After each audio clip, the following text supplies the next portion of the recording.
Hello, everyone, and thank you for coming. The first thing I'd like to do is really thank some people who put all this together, the effort that it takes to put an event on like this. First of all, I'd like to thank Kaliko Oran. Kaliko is probably the most hardworking and organized person I know. Also, Don Alsman of World Impact, who's head of the Tumi program.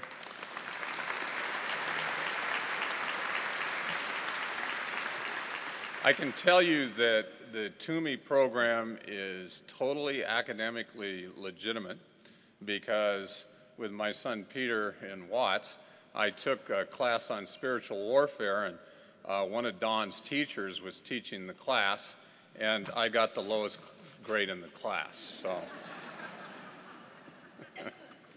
also Steve Cummings, who has brought us through this, and it is his patient and steady hand that put it all together. Thank you, Steve. Wherever you are. Also, my dear brothers and sisters and their pastor, Fernando Franco of Victory Outreach of Ventura County. They are your ushers tonight, and they have always had my back, and I will always have theirs.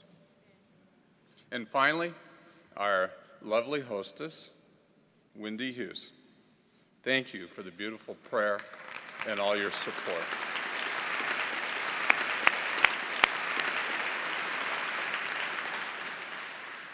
It's my pleasure now to introduce my friend, Wayne Hughes. Over the last 10 years or so, and being his friend, I've had the opportunity to get involved in Wayne's world. And on more than one occasion, I've had what I can only describe as a really Wayne moment. Let me give you a few examples of those. As you know, many of you know, I'm a trial lawyer, and generally I don't get involved in a case unless it's really ugly. And on one occasion, I was involved in a case in which a board of directors was having some real difficulty with somebody, and I was building up the strategy to scorch the earth with this person, and I was going on and on about, you know, what we needed to do and how we needed to be aggressive on this one, and I'm telling just how bad it could be, and if we don't do all of that, and, you know, Wayne's on this board, and in the midst of me rolling along as to what we're going to do, Wayne says, you know, wait, hang on. I think what we need to do right now is take a step back and pray about this. And I'm like, really, Wayne? You want to pray right now? Right in the middle of my pitch here as to what we should do? I mean, what do you say, you know? No, I don't think so. I don't think we should pray right now. So, you know, I let Wayne lead us in a prayer, and somehow our way became a little clearer. Over time, I've gotten used to praying in public and even do it myself on occasion. But it wasn't long ago that Wayne challenged me again. It had to do with lunch. Wayne likes to take his friends to some of his favorite swanky restaurants in Malibu. So Wayne took me to Johnny Rockets one day. And I noticed he ordered, you know, like a double cheeseburger with extra fries. And, you know, he can do that because the guy works out for about an hour and a half every day. And so we moved forward about a month, and we're at another one of those nice restaurants. This is the real deal, though. And, you know, like I'm ordering everything on the menu because Wayne pays.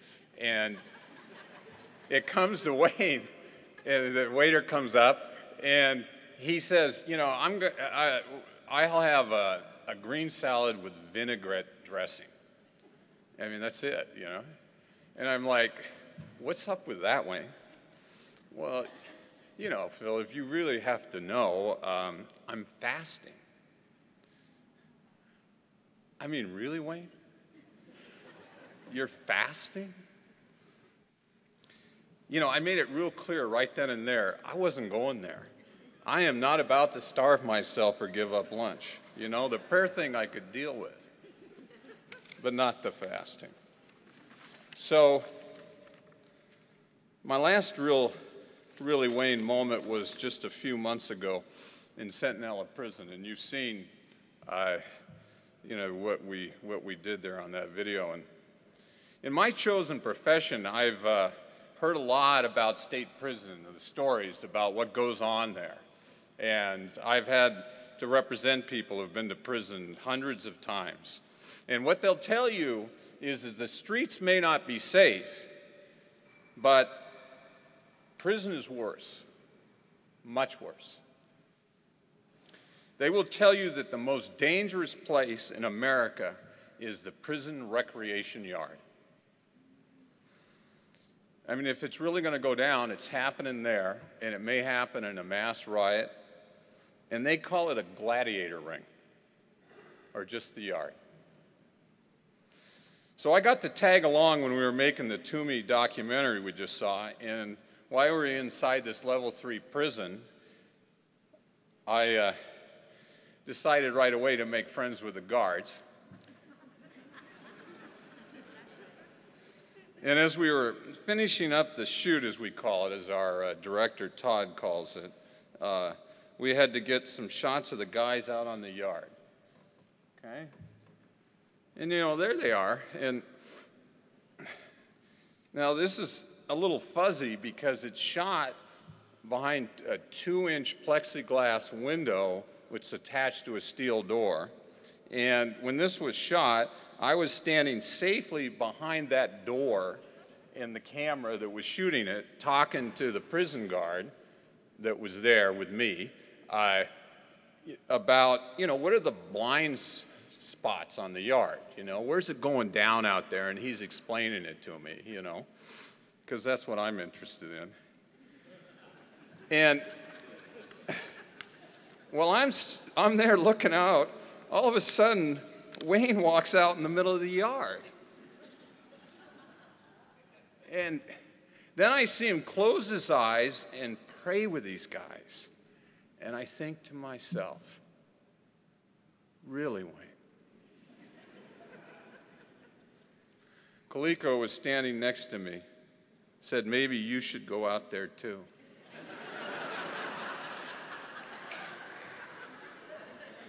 I don't think so. You know, we live in a time in which we are desperate for courageous leadership. We long for someone who can see past his own immediate self-interest and put himself at risk for the truth as we know it, to care for the least of God's children. Maybe you didn't know what you were doing there, my friend, but I thank you for setting the example just the same. And with that, ladies and gentlemen, I give you my dear friend, Wayne Hughes. God bless him.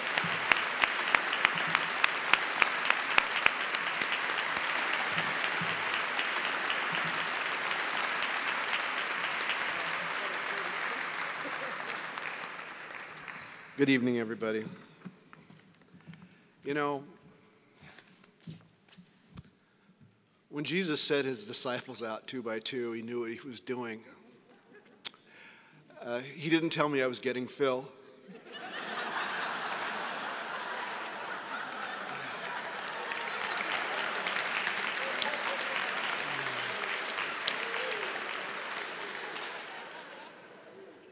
But I'm blessed that he did. And I am so very, very humbled to be here this evening and warmly welcome all of you. I've been to prison, as you can see. I've been to prison. Maybe not to stay, and not because I wanted to go there, but because he sent me. I did not go there to find myself, but along the way I lost myself to Christ Jesus. I went there to see men transformed, redeemed from their transgressions, restored to communion with God. Instead, I found myself transformed, redeemed by service to the prisoner. For as it is written, for what you did for the least of these brothers of mine, you did for me also. Now, in the beginning, my goals were more modest. For some time now, I have been frustrated by the state of our union and the politics that go with it. Rather than simply joining a chorus of talking heads, voicing their endless criticisms with few real-life solutions and a lot of calls for condemnation, I went and searched for part of the problem where I might make a difference. You know, historians have often commented that when great civilizations begin their decline, it is not necessarily reflected in the loss of their standard of living. Rather, its people often live more lavishly and with less discipline than at any time in their history. What has changed is a growing disregard for the fundamental values that form their society. As the basic moral and ethical standards of a civilization decline and become subject to ridicule as naive or even irrelevant, social order begins to crumble. Without these shared values, in our case, our Judeo-Christian heritage, citizens no longer police themselves or influence the behavior of their neighbor. How can they? For even if they retain a strong conviction about what is right and what is wrong, they are confronted with a new transcendent ethic that says, we have no right to pass judgment on other folks. What is right for you may not be right for me. I'm okay, you're okay. Truth is relative, and to speak it is harsh, if not cruel. Still, society must maintain order, because if there's no common values to regulate behavior, only the law and its enforcement will save us from anarchy. We need more and more laws to regulate conduct which once didn't occur. What was once considered unthinkable becomes commonplace and now subject to popular media fascination. Harsher laws are needed with more severe penalties, all designed to deter crime. New crimes are enacted: identity theft, gang allegations, hate crimes, career criminals, all designed to focus on the latest flower of our own destruction. Has it worked? In the last 20 years in the United States of America, the prison population has more than doubled from 1.1 million to over 2.3. Over 7% of our entire adult population is incarcerated somewhere. In California alone, there are over 168,000 state inmates incarcerated at a cost of $49,000 a year per inmate. Over 2/3 of the inmates reoffend within 36 months of being released, only to return back to prison. Overcrowding is so bad that Justice Anthony Kennedy, in writing for a majority of the Supreme Court, found California to be in violation of the cruel and unusual punishment of the Eighth Amendment of the Constitution and requires the release of some 32,000 prisoners. Can't we do better than this? Well, let me give you another statistic. The recidivism rate for Southern California prisoners that complete a program such as Tumi through Prison Fellowship Ministries is 7%. 7%. Let me ask you a question.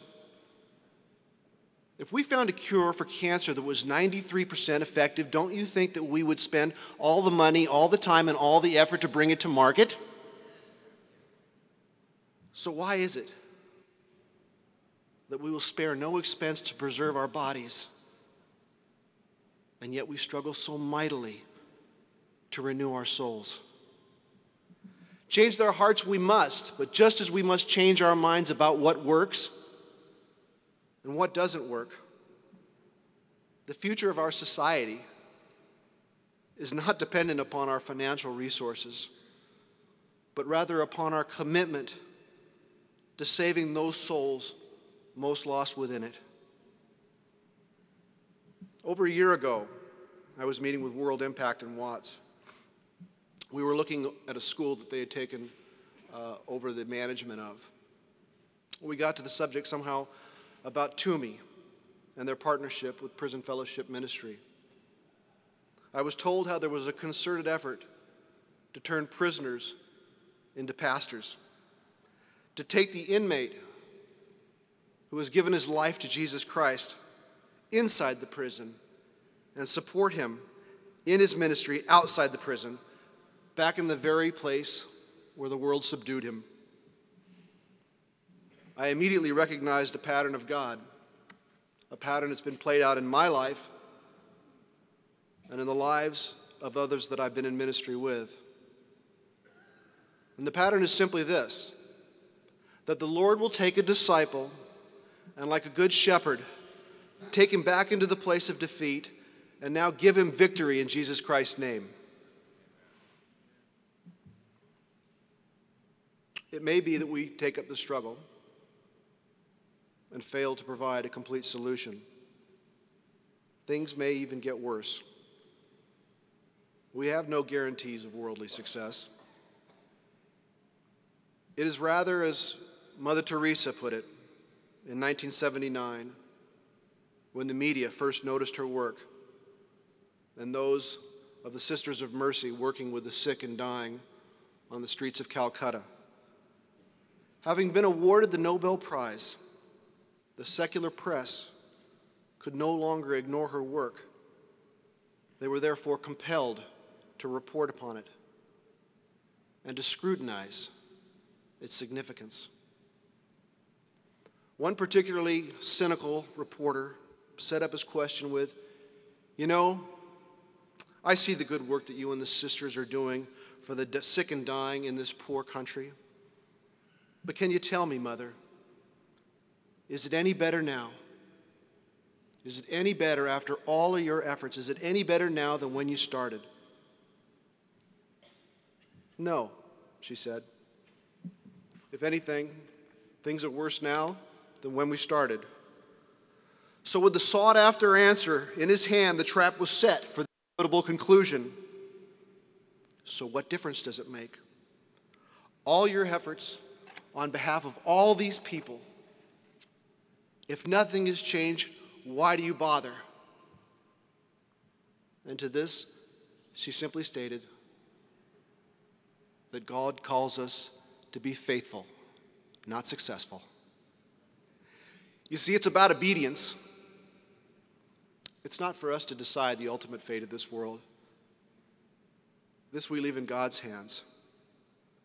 We must strive to see the world as God sees it. C.S. Lewis, upon coming to faith, put it like this: "The individual is more important, for he is everlasting, whereas the life of a civilization or a society, compared with this, is just a passing thing." Each one matters. Every soul counts. even those souls lost in the darkest places are loved by God just the same as you, just the same as me.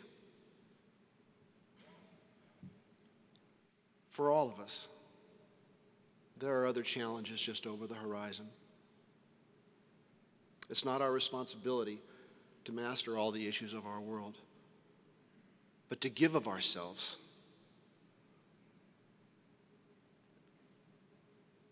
The assistance that our time here demands of us, to draw out the evil that's within our reach, that we know about it, so that those who come after us will have clean territory to cultivate. What new circumstance comes their way, it's not our responsibility. I have been to prison in service of the prisoner. I am unashamed. I've stepped over the line. The decision has been made. I'm a disciple of Jesus Christ. I bless you and thank you for being here tonight. Thank you very much.